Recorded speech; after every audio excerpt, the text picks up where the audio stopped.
Futebol Clube Porto, Sporting e Benfica, os três grandes clubes portugueses, os três grandes colossos do nosso handball, fecharam os seus plantéis para a época 2021-2022. Ao longo dos próximos 3 vídeos a começar neste, vou trazer a minha análise ao plantel de cada uma destas equipas e vamos procurar perceber, primeiro vou dar a minha opinião, e procurar perceber se os setores estão todos bem reforçados, se as contratações foram bem feitas ou não, e quem sou eu para falar de contratações bem feitas ou não, mas vamos procurar perceber onde é que os reforços irão encaixar, se os jogadores que saíram na transição de uma época para a outra se irão fazer falta ou não, se houve perda de qualidade nas equipas ou se houve um acréscimo de qualidade e a equipa ficou melhor, ficou mais bem constituída, mais bem composta. Vamos abordar, ou vou abordar tudo isso e muito mais, mas o que é que tu tens que fazer para não perderes nenhum destes próximos vídeos? Inscrever-te no canal, ativar o sininho para receberes o vídeo no dia, na hora, no minuto, no segundo exato em que eu o lançar. E estes vídeos vão ser muito interessantes. Portanto, ativa o sininho se não tens ativado e siga para bingo que temos que arrancar com. Boas pessoal, daqui com vocês é Greg Day. Sejam muito bem-vindos a mais um vídeo. E guys, no vídeo de hoje vamos então começar por analisar o plantel do Futebol Clube Porto. É justo, o Futebol Porto é o campeão em título e portanto vamos começar pela equipa do Futebol Porto então. Olhando para as estatísticas, que é algo que eu adoro ver. Eu adoro as estatísticas, é muito interessante, vale o que vale, mas é algo que tu também gostas, admite lá. O Futebol Porto para esta temporada apresenta um leque de 18 jogadores inscritos na equipa principal.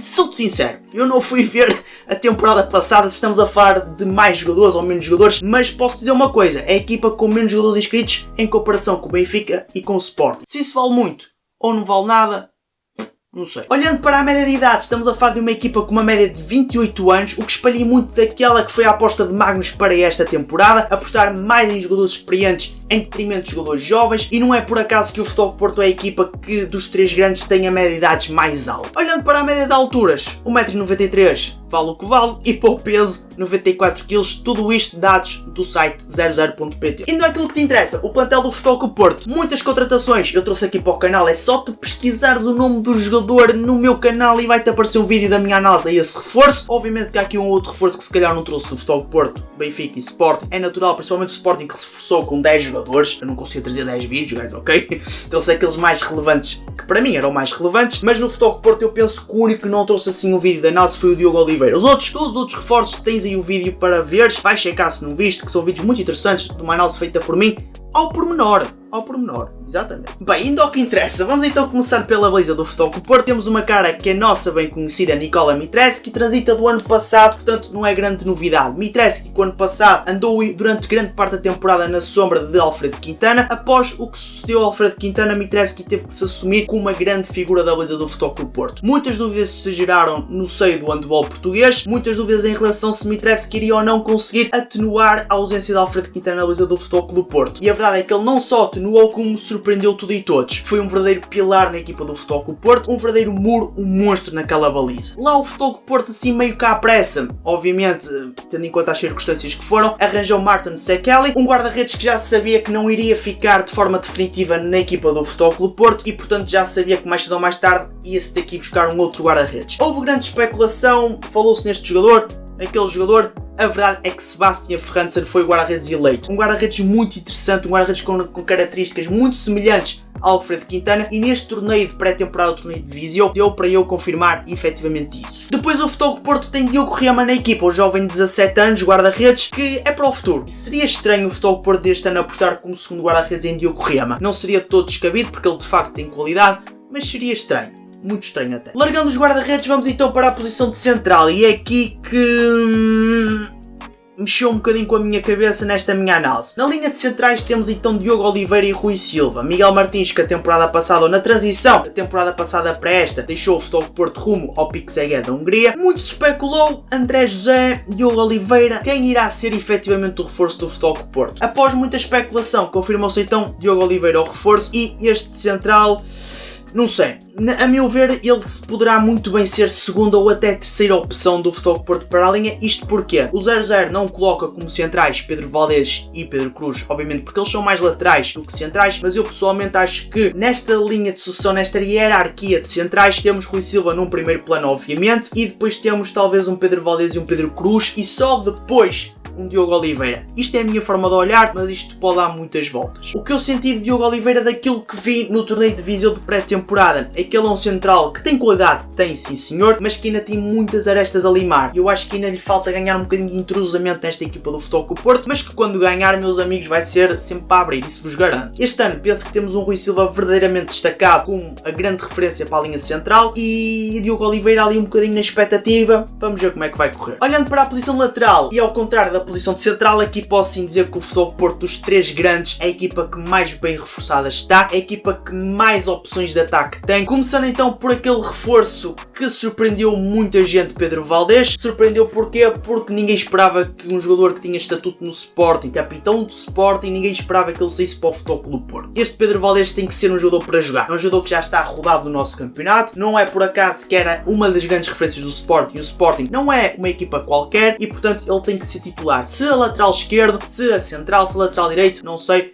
mas ele tem efetivamente que jogar. Depois temos Djibril Mbengue, o canhoto lateral direito do Futebol Clube do Porto.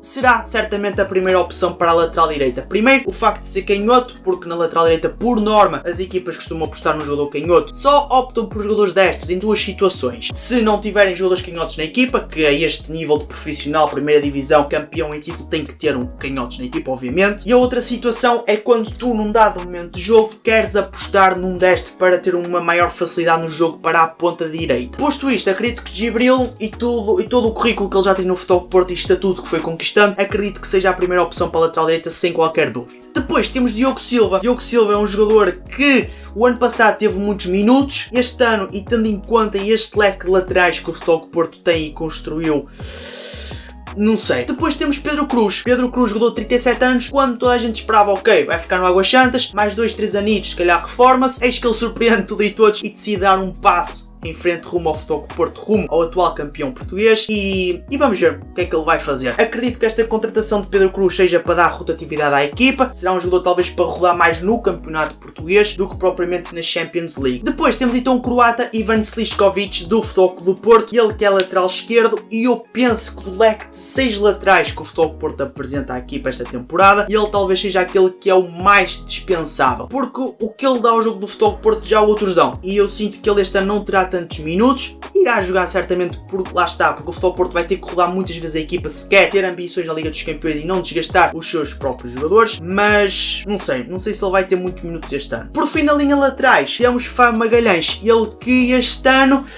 tu estás à espera que eu te diga, Fábio Magalhães vai ser a grande referência para a lateral esquerda, vai ser a primeira opção para a lateral esquerda, não vai ter concorrência muito à altura para já, numa fase muito recente ou muito precoce do campeonato, mas eu sinceramente não sei. Não sei se Fábio Magalhães vai conseguir consolidar a sua posição, o seu estatuto no Futebol Clube do Porto, que é o estatuto de crónico titular. Vai ser muito complicado. Bem, passando então para uma posição mais calma, muito mais calma até.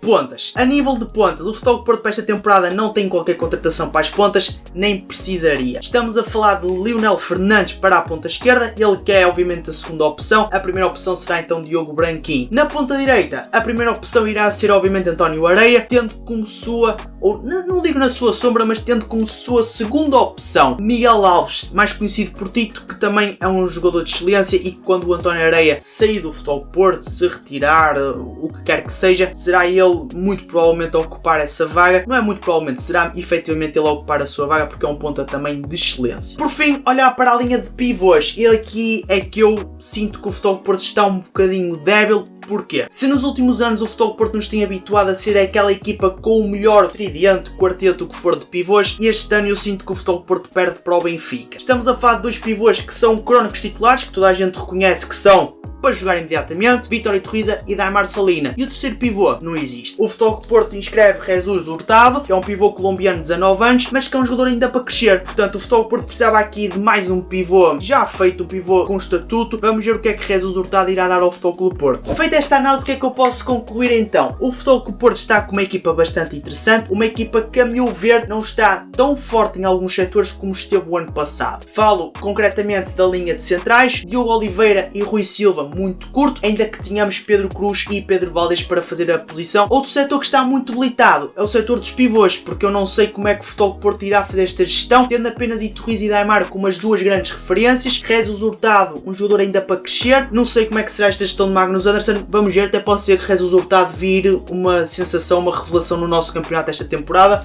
Pode acontecer, não ficaria surpreendido se assim fosse. Falando agora em aspectos positivos, a baliza do Futebol Clube do Porto, de facto, dos três grandes, é aquela que maior concorrência positiva tem. Mitrevski e França são dois guarda-redes que se complementam muito bem, dois guarda-redes que dão muita qualidade e que suscitam dúvidas sobre qual deles será a primeira opção, ainda que eu considero que França acaba por ser efetivamente a primeira opção. Depois outro setor que também está muito interessante é o setor das laterais, porque efetivamente o Futebol Clube do Porto é a equipa que mais reforçou nessa posição e tem jogadores de muita qualidade. Não foi simplesmente aumentar o número de jogadores, não, aumentou-se o número de jogadores e a qualidade. De uma forma assim muito rápida, posso deixar aqui aquele que para mim será o set do Futebol Clube do Porto mais rodado, olhando mais numa perspectiva de ataque, não tanto de defesa. A nível de guarda-redes, Sebastião França, na minha opinião, será aquele guarda-redes que irá rodar mais e que irá-se notar que será certamente o titular da equipa. Depois Rui Silva será efetivamente o central titular, aquele que irá ter muitos mais minutos em comparação, por exemplo, com o Diogo Oliveira. Depois na lateral esquerda tenho muitas dúvidas. Fábio Magalhães, Pedro Valdés, qual dos dois irá encaixar? Eu acredito que numa primeira fase será Fábio Magalhães, mas num futuro muito próximo, numa perspectiva a curto prazo, Pedro Valdés irá agarrar o lugar, acredito eu. Para a direita estou convencido que Djibril irá assegurar o lugar com toda a certeza e eventualmente Pedro Cruz irá fazer a posição, lá está, na perspectiva de ter um destro a jogar ali, um jogador também diferente que olha para o jogo de uma maneira diferente e que dá um jogo ofensivo completamente diferente de Djibril, mas vai ser muito por aí. A nível de pontas, estou completamente tranquilo em afirmar que Branquinho será o titular da ponta esquerda, Areia o titular da ponta direita, e a nível de pivôs não há grandes dúvidas em afirmar que Iturriza e Daimar serão os dois grandes pivôs. Num 7-6 Iturriza Daimar, jogando apenas um pivô, acredito que a prioridade será Iturriza no ataque e Daimar na defesa. Bem, guys, e não há muito mais a dizer. Foi esta a minha análise ao plantel do Futebol Porto para esta temporada. Com vocês foi Greg Deis, obrigado por todo o apoio que tinham deixado aqui no canal. Até à próxima e fui. Pau, pau. Lindos!